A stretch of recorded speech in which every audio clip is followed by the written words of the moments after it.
ನಮಸ್ತೆ ಮಕ್ಕಳೇ, ನನ್ನ ಚಾನೆಲ್ಗೆ ಸ್ವಾಗತ. ಇವತ್ತಿನ ವಿಡಿಯೋದಲ್ಲಿ ಸಿರಿಕನ್ನಡ ಪ್ರಥಮ ಭಾಷಾ ಕನ್ನಡ ಪಠ್ಯಪುಸ್ತಕದ 2024 ಇಸ್ವಿಯ ಭಾಗ 1 10ನೇ ತರಗತಿಯ ಪ್ರಶ್ನೋತ್ತರಗಳು. ಬನ್ನಿ ಇವತ್ತಿನ ವಿಡಿಯೋ ಶುರು ಮಾಡೋಣ. ಇಲ್ಲಿ ಮೊದಲನೇದಾಗಿ ಗದ್ಯ ಭಾಗ 4 ಎದೆಗೆ ಬಿದ್ದ ಅಕ್ಷರ ದೇವನೂರು ಮಹಾದೇವ. ಮೊದಲನೇದಾಗಿ ಕೃತಿಕಾರರ ಪರಿಚಯದೊಂದಿಗೆ ಶುರು ಮಾಡೋಣ. ಇದಾದಮೇಲೆ ಕೊಟ್ಟಿರೋ ಪ್ರಶ್ನೆಗಳು 1 ವಾಕ್ಯ, 3 ವಾಕ್ಯ, 8 10 ವಾಕ್ಯಕ್ಕೆ ಸಂದರ್ಭ ಹಾಗೆ ಭಾಷಾಭ್ಯಾಸ ನೋಡೋಣ ಬನ್ನಿ. ಗದ್ಯ 4 ಎದೆಗೆ ಬಿದ್ದ ಅಕ್ಷರ. ಕೃತಿಕಾರರ ಪರಿಚಯ. ಕವಿಯ ಹೆಸರು ದೇವನೂರು ಮಹಾದೇವ. ಇವರ ಜನನ ಕ್ರಿಸ್ತಶಕ 1948. ಇವರ ಜನ್ಮಸ್ಥಳ ನಂಜನಗೂಡು ತಾಲೂಕಿನ ದೇವನೂರು. ಇವರ ವೃತ್ತಿ ಅಧ್ಯಾಪಕರಾಗಿದ್ದರು. ಸಾಹಿತ್ಯ ಬಂಡಾಯ ಮತ್ತು ದಲಿತ, ಹಾಗೆ ಕಾದಂಬರಿ ಕುಸುಮಬಾಲೆ, ಹಾಗೆ ಕೃತಿ ಬಂದು ದ್ಯಾವನೂರು, ಒಡಲಾಳ, ಗಾಂಧಿ ಮತ್ತು ಮಾವೋ, ನಂಬಿಕೆಯನ್ನೆಂಟ, ನೋಡು ಮತ್ತು ಕೊಡು, ಎದೆಗೆ ಬಿದ್ದ ಅಕ್ಷರ. ಇಷ್ಟು ಅವರ ಕೃತಿಗಳು. ಇದಾದ ಮೇಲೆ ಪ್ರಶಸ್ತಿಗಳು ನೋಡೋದಾದರೆ ಇವರಿಗೆ ಕೇಂದ್ರ ಸಾಹಿತ್ಯ ಅಕಾಡೆಮಿ ಪ್ರಶಸ್ತಿ, ಭಾರತೀಯ ಭಾಷಾ ಪರಿಷತ್ ಪ್ರಶಸ್ತಿ, ಹಾಗೆ ಕರ್ನಾಟಕ ರಾಜ್ಯೋತ್ಸವ ಪ್ರಶಸ್ತಿ ದೊರಕಿದೆ. ಇದಿಷ್ಟು ಕೃತಿಕಾರರ ಪರಿಚಯ. ಇದಾದ ಮೇಲೆ ಅಭ್ಯಾಸ ನೋಡೋದಾದರೆ ಆ ವಿಭಾಗ ಕೊಟ್ಟಿರೋ ಪ್ರಶ್ನೆಗಳಿಗೆ 1 ವಾಕ್ಯಗಳಲ್ಲಿ ಉತ್ತರಿಸಿರಿ ಅಂತ ಇದೆ. ಇಂದಲ್ಲ ನಾಳೆ ಫಲ ಕೊಡುವ ಅಂಶಗಳಾವುವು? ಭೂಮಿಗೆ ಬಿದ್ದ ಬೀಜ, ಎದೆಗೆ ಬಿದ್ದ ಅಕ್ಷರ ಇಂದಲ್ಲ ನಾಳೆ ಫಲ ಕೊಡುವ ಅಂಶಗಳಾಗಿವೆ. ಮನೆ ಮಂಚಮ್ಮ ಯಾರು? ಮನೆ ಮಂಚಮ್ಮ ಗ್ರಾಮ ದೇವತೆ. ಹಾಗೆ 3ನೇ ಪ್ರಶ್ನೆ ನೋಡೋದಾದರೆ ಮನೆ ಮಂಚಮ್ಮನ ಕತೆ ಹೇಳಿದ ಕವಿ ಯಾರು? ಮನೆ ಮಂಚಮ್ಮನ ಕತೆ ಹೇಳಿದ ಕವಿ ಸಿದ್ಧಲಿಂಗಯ್ಯ. ಶಿವಭವ ಶಬ್ದಕೋಶ ಪುಸ್ತಕ ಬರೆದವರು ಯಾರು? ಶಿವನುಭವ ಶಬ್ದಕೋಶ ಪುಸ್ತಕ ಬರೆದವರು ಹಳೇಕಟ್ಟೆಯವರು.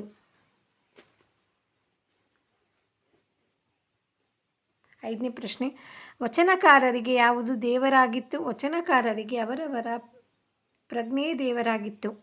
ಅಶೋಕ ಪೈ ಅವರ ವೃತ್ತಿ ಯಾವುದು? ಅಶೋಕ ಪೈ ಅವರು ಮನೋವೈದ್ಯರು. ಹಾಗೆ ದೇವನೂರರ ನನ್ನ ದೇವರು ಯಾರೆಂಬುದನ್ನು ಸ್ಪಷ್ಟೀಕರಿಸಿ. ಚಾವಣಿ ಇಲ್ಲದ ಗುಡಿಯಲ್ಲಿ ಕಾರುಣ್ಯ ಮಾತೆಯ ಬುದ್ಧನನ್ನು ಇಟ್ಟರೆ ಅದೇ ನನ್ನ ದೇವರಾಗುತ್ತದೆ. ಹಾಗೆ ಆ ವಿಭಾಗ ಕೊಟ್ಟಿರೋ ಪ್ರಶ್ನೆಗಳಿಗೆ 3-4 ವಾಕ್ಯಗಳಲ್ಲಿ ಉತ್ತರಿಸಿರಿ. ಅಶೋಕ ಪೈ ಹೇಳಿದ ಸಂಶೋಧನಾ ಸತ್ಯವೇನು? ಯಾವುದೇ ಒಂದು ಜೀವಿಗೆ ಆಗುವ ದುಃಖ, ದುಮ್ಮಾನ, ಸಂತೋಷಗಳು ಪರಿಸರದ ಎಲ್ಲ ಜೀವಿಗಳಲ್ಲಿ ಅಂತಹ ಅನುಭವಗಳನ್ನು ಉಂಟು ಮಾಡುತ್ತದೆ. ಈ ಪರಿಣಾಮದಿಂದ ಮಾನವ ಕುಲವೆಲ್ಲವೂ ಒಂದೇ ಎಂದು ತಿಳಿಯಬಹುದು. ಇದು ಅಶೋಕ ಪೈಯವರ ಸಂಶೋಧನಾ ಸತ್ಯವಾಗಿದೆ. 2ನೇ ಪ್ರಶ್ನೆ ವಚನಕಾರರ ದೃಷ್ಟಿಯಲ್ಲಿ ಅರಿವು ಎಂದರೆ ಏನು? ವಿವರಿಸಿ. ವಚನಕಾರರ ದೃಷ್ಟಿಯಲ್ಲಿ ಅರಿವು ಎಂದರೆ ತನ್ನಷ್ಟಕ್ಕೆ ತಾನು ಇರುವ ಕೇವಲ ತಿಳುವಳಿಕೆ, ಜ್ಞಾನ ಮಾತ್ರ ಅಲ್ಲ. ಅದು ಕ್ರಿಯೆಯ ಅನುಭವದಿಂದ ಒಡಮೂಡುವುದು. ಅದು ಕೇಳಿ ತಿಳಿದಿದ್ದ ಅಲ್ಲ, ಕ್ರಿಯೆಯಲ್ಲಿ ಮೂಡಿದ ತಿಳುವಳಿಕೆ. ಅದು ತರ್ಕವಲ್ಲ, ನಡೆಯಿಂದ ನುಡಿ ಹೋದರೆ ಅದು ಅರಿವು. ಹಾಗೆ ಕೊಟ್ಟಿರೋ ಪ್ರಶ್ನೆಗೆ 8-10 ವಾಕ್ಯಗಳಲ್ಲಿ ಉತ್ತರಿಸಿರಿ. ಈ ವಿಭಾಗ 1ನೇ ಪ್ರಶ್ನೆ ಕವಿ ಸಿದ್ಧಲಿಂಗಯ್ಯ ಹೇಳಿದ ಕಥೆಯನ್ನು ಬರೆಯಿರಿ ಅಂತ ಇದೆ. ಒಮ್ಮೆ ಗ್ರಾಮದ ಜನರೆಲ್ಲ ಸೇರಿ ತಮ್ಮ ಗ್ರಾಮ ದೇವತೆ ಮಂಚಮ್ಮನಿಗೆ ಗುಡಿ ಕಟ್ಟಲು ಪ್ರಾರಂಭಿಸುತ್ತಾರೆ.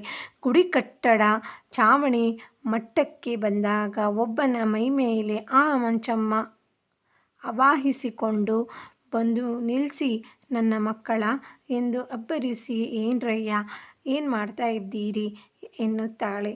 ಜನ, ತಾಯಿ ನಿನಗೊಂದು ಗುಡಿಮನೆ ಕಟ್ತಾ ಇದ್ದೀವಿ ಎನ್ನುತ್ತಾರೆ. ಯುವತಿ, ಓಹೋ, ನನಗೆ ಗುಡಿಮನೆ ಕಟ್ತಾ ಇದ್ದೀರೋ? ಹಾಗಾದರೆ ನಿಮಗೆಲ್ಲ ಮನೆ ಉಂಟಾ ನನ್ನ ಮಕ್ಕಳ ಎಂದು ಕೇಳುತ್ತಾಳೆ.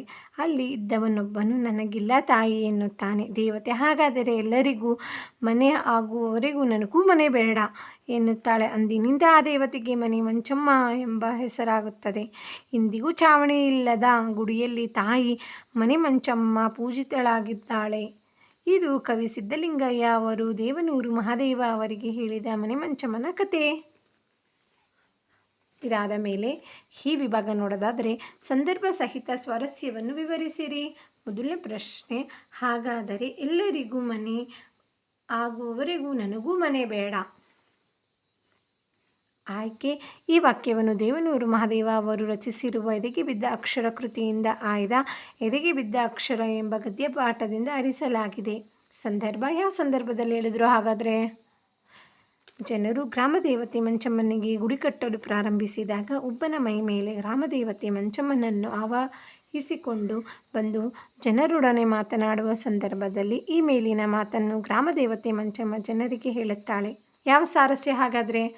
ದೇವಿ ಮಂಚಮ್ಮಳು ತನ್ನ ಭಕ್ತರಿಗೆ ಮನೆ ಇಲ್ಲದ ಮೇಲೆ ತನಗೂ ಮನೆ ಬೇಡ ಎಂದು ಹೇಳಿದಿರುವುದು ಸಮಾನತೆಗೆ ದ್ಯೂತಕವಾಗಿರುವುದು ಇಲ್ಲಿ ಸ್ವಾರಸ್ಯಕರವಾಗಿದೆ.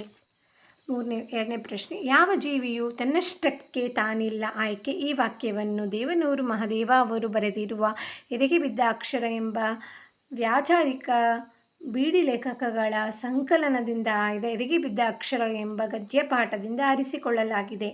ಹಾಗಿದ್ದರೆ ಯಾವ ಸಂದರ್ಭ? ಲೇಖಕರಾದ ದೇವನೂರು ಮಹಾದೇವರು ಡಾಕ್ಟರ್ ಅಶೋಕ ಪೈ ಅವರ ಒಂದು ಸಂಶೋಧನಾ ಸತ್ಯಕಥೆಯನ್ನು ಉದಾಹರಣೆ ನೀಡುವ ಸಂದರ್ಭದಲ್ಲಿ ಈ ಮೇಲಿನ ಮಾತನ್ನು ಹೇಳುತ್ತಾರೆ. ಹಾಗೆ ಸ್ವಾರಸ್ಯ ನೋಡೋದಾದರೆ, ಪರಿಸರದಲ್ಲಿ ಉಸಿರಾಡುವ ಎಲ್ಲ ಜೀವಿಗಳಿಗೂ ಭಾವನೆಗಳಿರುತ್ತದೆ. ಒಂದು ಜೀವಿಗೆ ದುಃಖ ದುಮ್ಮಾನಗಳಾದಾಗ ಇತರ ಜೀವಿಗಳು ಸ್ಪಂದಿಸುತ್ತವೆ ಎಂಬುದು ಇಲ್ಲಿ ಸ್ವಾರಸ್ಯಕರವಾಗಿದೆ. ಮೂರನೇ ಪ್ರಶ್ನೆ, ಅವರಿಗೆ ಅವರವರ ಪ್ರಜ್ಞೆಯೇ ದೇವರಾಗೀತು. ಆಯ್ಕೆ ಈ ವಾಕ್ಯವನ್ನು ದೇವನೂರು ಮಹಾದೇವ ಅವರು ಬರೆದಿರುವ ಎದೆಗೆ ಬಿದ್ದ ಅಕ್ಷರ ಎಂಬ ವೈಚಾರಿಕ ಬಿಡಿ ಲೇಖನಗಳ ಸಂಕಲನದಿಂದ ಆಯ್ದ ಎದೆಗೆ ಬಿದ್ದ ಅಕ್ಷರ ಎಂಬ ಗದ್ಯಪಾಠದಿಂದ ಆರಿಸಿಕೊಳ್ಳಲಾಗಿದೆ. ಸಂದರ್ಭ ಲೇಖಕರು ವಚನಕಾರರ ಪ್ರಕಾರ ದೇವರೆಂದರೆ ಏನು ಎಂದು ಹೇಳಿರುವ ಸಂದರ್ಭದಲ್ಲಿ ವಚನಕಾರರು ನಮ್ಮ ಸುತ್ತಮುತ್ತ ಇರುವ ದೇವರುಗಳನ್ನು ದೇವರು ಅಂದುಕೊಂಡಿರಲಿಲ್ಲ. ಪ್ರತಿಯೊಬ್ಬ ವಚನಕಾರರಿಗೆ ಅವರವರೇ ಆದ ಇಷ್ಟ ದೈವ, ಅಂದರೆ ಅವರಿಗೆ ಅವರವರ ಪ್ರಜ್ಞೆಯೇ ದೇವರಾಗಿತ್ತು ಎಂದು ಹೇಳಿದ್ದಾರೆ. ಸ್ವಾರಸ್ಯ, ತಮ್ಮ ಪ್ರಜ್ಞೆಯನ್ನೇ ದೇವರು ಎಂದುಕೊಂಡಾಗ ಸುಳ್ಳು ಹೇಳದೆ ಸತ್ಯಕ್ಕೆ ಹೆಚ್ಚಿನ ಆದ್ಯತೆ ನೀಡುವರು ಎಂಬುದು ಇಲ್ಲಿ ಸ್ವಾರಸ್ಯಕರವಾಗಿದೆ. ನಾಲ್ಕನೇ ಪ್ರಶ್ನೆ, ಈ ಸಮಷ್ಟಿ ಮನಸ್ಸಲ್ಲಿ ಎಲ್ಲರೂ ಇರುತ್ತಾರೆ. ಆಯ್ಕೆ ಈ ವಾಕ್ಯವನ್ನು ದೇವನೂರು ಮಹಾದೇವ ಅವರು ರಚಿಸಿರುವ ಎದೆಗೆ ಬಿದ್ದ ಅಕ್ಷರ ಎಂಬ ವೈಚಾರಿಕ ಬಿಡಿ ಲೇಖನಗಳ ಸಂಕಲನದಿಂದ ಆಯ್ದ ಎದೆಗೆ ಬಿದ್ದ ಅಕ್ಷರ ಎಂಬ ಗದ್ಯಪಾಠದಿಂದ ಆರಿಸಿಕೊಳ್ಳಲಾಗಿದೆ. ಯಾವ ಸಂದರ್ಭ? ಲೇಖಕರಾದ ದೇವನೂರು ಮಹಾದೇವ ಅವರು ಕೊಲೆ, ಸುಲಿಗೆ, ದ್ವೇಷ, ಅಸೂಯೆಗಳಿಂದ ಕ್ಷೋಭೆಗೊಂಡು ನರಳುತ್ತಿರುವ ಜಗತ್ತು ತನ್ನ ಆಳಾದ ಒಳ ಸಮಷ್ಟಿ ಮನಸ್ಸನ್ನು ಘಾಸಿಗೊಳಿಸುತ್ತಿದೆ ಎಂದು ಹೇಳುವ ಸಂದರ್ಭದಲ್ಲಿ ಈ ಮಾತನ್ನು ಹೇಳುತ್ತಾರೆ.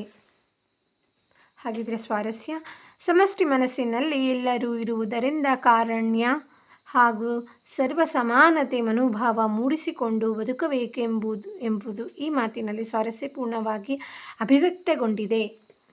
ಓಕೆ, ಇಷ್ಟೆಲ್ಲ ಆದಮೇಲೆ ಪ್ರಾಯೋಗಿಕ ಅಭ್ಯಾಸ ನೋಡೋಣ ಬನ್ನಿ. ಕೊಟ್ಟಿರುವ ಪದಗಳನ್ನು ಸ್ವಂತ ವಾಕ್ಯಗಳಲ್ಲಿ ಬರೆಯಿರಿ ಅಂತ ಇದೆ. ಮೊದಲನೇ ಪ್ರಶ್ನೆ, ಕಕ್ಕ ಬಿಕ್ಕಿ.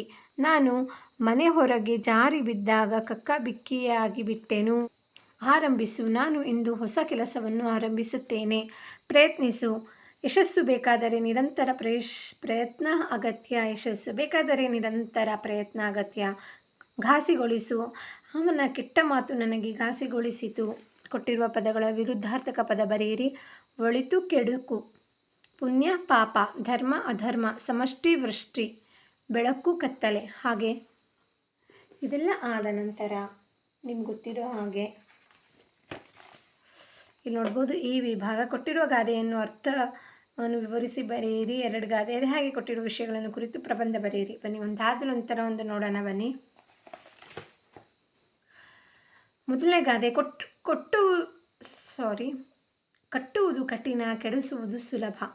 ಪೀಠಿಕೆ, ಗಾದೆಗಳನ್ನು ವೇದಗಳಿಗಿಂತ ಮಿಗಿಲು ಎಂದು ಹೇಳುತ್ತಾರೆ. ವೇದ ಸುಳ್ಳಾದರೂ ಗಾದೆ ಸುಳ್ಳಾಗದು ಎನ್ನುವ ನಾಣ್ನುಡಿಯೂ ಇದೆ. ಈ ಗಾದೆ ಜೀವನದ ಮಹತ್ವಪೂರ್ಣ ನಿಜವನ್ನು ಹೇಳುತ್ತದೆ. ವಿವರಣೆ, ದೊಡ್ಡ ಮರ ಬೆಳೆಯಲು ವರ್ಷಗಳು ಬೇಕು, ಆದರೆ ಕಡಿದು ಬೀಳಿಸಲು ನಿಮಿಷವನ್ನು ಹಿಡಿದುಕೊಳ್ಳುವುದಿಲ್ಲ. ಹಾಗೆಯೇ ಒಳ್ಳೆಯ ಸಂಬಂಧ, ಶಿಸ್ತಿನ ಜೀವನ ಕಟ್ಟಲು ಇಡೀ ಜೀವನ ಬೇಕಾಗಬಹುದು. ಆದರೆ ಕೆಡಿಸಿಕೊಳ್ಳಲು ಒಂದು ತಪ್ಪು ಸಾಕು. ಈ ಗಾದೆ ನಾವು ಜವಾಬ್ದಾರಿಯಿಂದ ಬದುಕಬೇಕು ಎಂದು ನಮಗೆ ಬೋಧಿಸುತ್ತದೆ. ಇದು ಜೀವನದಲ್ಲಿ ಶ್ರದ್ಧೆ, ತಾಳ್ಮೆ ಮತ್ತು ಜವಾಬ್ದಾರಿಯಿಂದ ಒಳ್ಳೆಯದನ್ನು ಕಾಪಾಡಿಕೊಳ್ಳಬೇಕು ಎಂಬುದನ್ನು ಕಲಿಸುತ್ತದೆ. ಉಪಸಂಹಾರ ನೋಡೋಣ ಬನ್ನಿ. ಈ ಗಾದೆ ನಮ್ಮ ಜೀವನದ ನಡವಳಿಕೆಗೆ ದಾರಿದೀಪವಾಗಿದೆ. ನಾವು ಕಟ್ಟುವ, ಬೆಳೆಸುವ ಮನೋಭಾವನೆ ಬೆಳೆಸಬೇಕು. ಒಟ್ಟಾರೆ ಇದು ಸಾಧಿಸಿದ್ದನ್ನು ಕಾಪಾಡಿಕೊಳ್ಳಬೇಕೆಂಬ ಪಾಠ ಕಲಿಸುತ್ತದೆ. ಹೆತ್ತ ತಾಯಿ ಹೊತ್ತ ನಾಡು ಸ್ವರ್ಗಕ್ಕಿಂತ ಮಿಗಿಲು. ಗಾದೆಯ ಮಾತು ನೋಡೋಣ ಬನ್ನಿ. ಪೀಠಿಕೆ: ಗಾದೆಗಳನ್ನು ವೇದಗಳಿಗಿಂತ ಮಿಗಿಲು ಎಂದು ಹೇಳುತ್ತಾರೆ. ವೇದ ಸುಳ್ಳಾದರೂ ಗಾದೆ ಸುಳ್ಳಾಗದು ಎನ್ನುವ ನಾಣ್ಣುಡಿಯೂ ಇದೆ. ಈ ನುಡಿಗಟ್ಟು ನಮ್ಮ ತಾಯಿ ಮತ್ತು ತಾಯ್ನಾಡಿನ ಮಹಿಮೆಯನ್ನು ಸ್ಮರಿಸುತ್ತದೆ.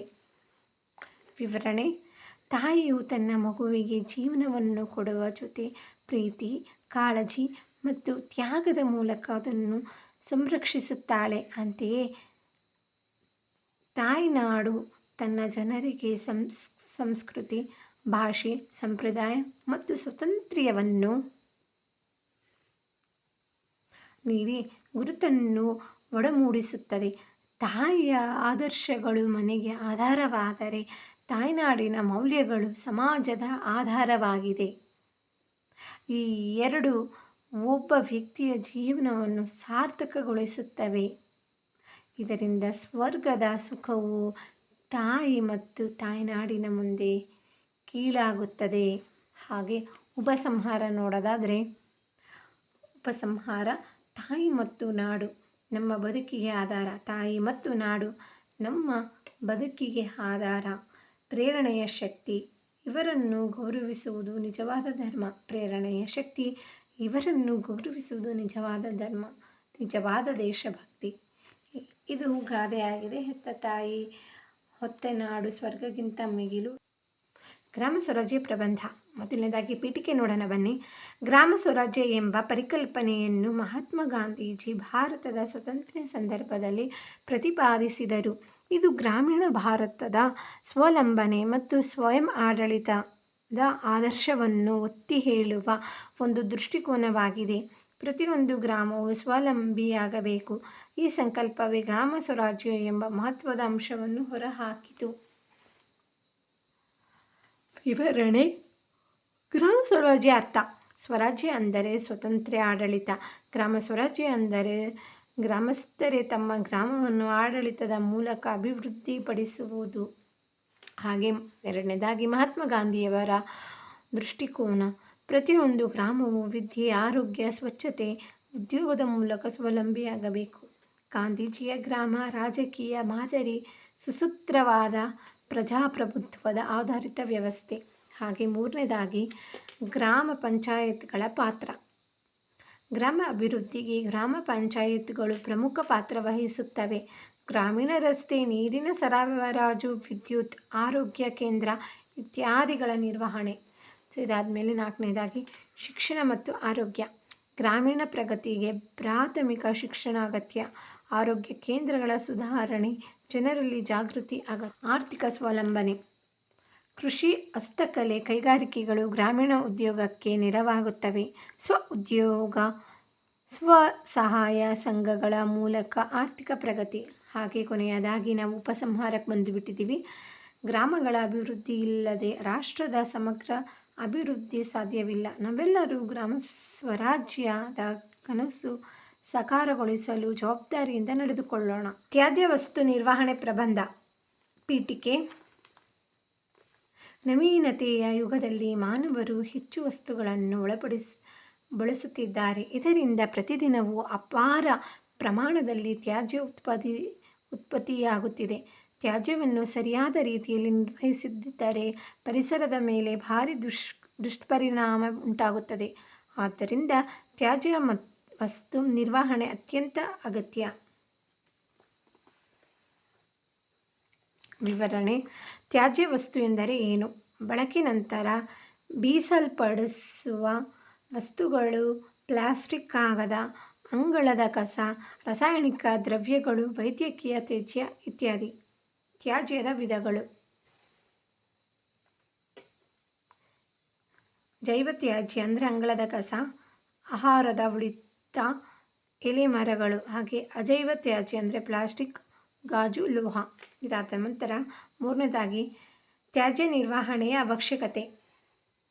ಪರಿಸರದ ಮಾಲಿನ್ಯ ತಡೆಯಲು, ಮಣ್ಣಿನ, ನೀರಿನ ಹಾಗೂ ಗಾಳಿಯ ಗುಣಮಟ್ಟವನ್ನು ಕಾಪಾಡಲು, ಮಾನವ ಆರೋಗ್ಯವನ್ನು ರಕ್ಷಿಸಲು ಹಾಗೂ ಮರುಬಳಕೆ ಮತ್ತು ಹಸಿರು ಪರಿಸರ ಕಾಪಾಡಲು. ಹಾಗೆ ನಾಲ್ಕನೇದಾಗಿ ತ್ಯಾಜ್ಯ ನಿರ್ವಹಣೆಯ ವಿಧಾನಗಳು. ತ್ಯಾಜ್ಯವನ್ನು ವಿಭಜಿಸಿ ಹಾಕುವುದು, ಒಣ ಕಸ ಮತ್ತು ತೇವ ಕಸ, ಪ್ಲಾಸ್ಟಿಕ್ ಬಳಕೆ ಕಡಿಮೆ ಮಾಡುವುದು, ತ್ಯಾಜ್ಯದಿಂದ ವಿದ್ಯುತ್ ಅಥವಾ ಗ್ಯಾಸ್ ಉತ್ಪಾದನೆ, ಸರ್ಕಾರಿ ಹಾಗೂ ಸ್ಥಳೀಯ ಸಂಸ್ಥೆಗಳ ನೆರವು. ಐದನೇದಾಗಿ ಪ್ರಜ್ಞೆ ಮೂಡಿಸುವ ಅಗತ್ಯ. ಶಾಲೆಯಿಂದ ಪ್ರಾರಂಭಿಸಿ ಸಾರ್ವಜನಿಕರಿಗೆ ಜಾಗೃತಿ ಮೂಡಿಸಬೇಕು. ಮಕ್ಕಳು, ಶಿಕ್ಷಕರು, ಗೃಹಿಣಿಯರು, ಉದ್ಯೋಗಸ್ಥರ ಎಲ್ಲರೂ ತಮ್ಮ ಪಾತ್ರ ನಿಭಾಯಿಸಬೇಕು. ಉಪಸಂಹಾರ: ಸ್ವಚ್ಛ ಭಾರತ, ಆರೋಗ್ಯಕರ ಭಾರತ ನಿರ್ಮಿಸಲು ತ್ಯಾಜ್ಯ ನಿಯಂತ್ರಣದ ಮಹತ್ವತೆಯನ್ನು ಅರ್ಥ ಮಾಡಿಕೊಳ್ಳಬೇಕು. ಭವಿಷ್ಯದ ಪೀಳಿಗೆಗೆ ಆರೋಗ್ಯಕರ ಪರಿಸರವನ್ನು ಉಳಿಸಿಕೊಡುವುದು ನಮ್ಮ ಕರ್ತವ್ಯ. ಇದಿಷ್ಟು ತ್ಯಾಜ್ಯ ವಸ್ತು ನಿರ್ವಹಣೆಯ ಬಗ್ಗೆ ಪ್ರಬಂಧವಾಗಿದೆ. ಎದೆಗೆ ಬಿದ್ದ ಅಕ್ಷರ ಎಂಬ ಗದ್ಯಭಾಗದ ಪ್ರಶ್ನೋತ್ತರಗಳು ಮುಗಿದಿದೆ. ನಿಮಗೆ ನನ್ನ ವಿಡಿಯೋ ಇಷ್ಟ ಆಯಿತು ಗೊತ್ತೇನು? ಇಷ್ಟ ಆದರೆ ಪ್ಲೀಸ್ ಲೈಕ್ ಮಾಡಿ, ಶೇರ್ ಮಾಡಿ, ಚಾನಲ್ ಸಬ್ಸ್ಕ್ರೈಬ್ ಮಾಡ್ಕೊಂಡು ನೋಡಿ. ಖಂಡಿತವಾಗಿ ಮುಂದಿನ ವಿಡಿಯೋ ಸಿಗೋಣ. ಅಲ್ಲಿವರೆಗೂ ಧನ್ಯವಾದಗಳು.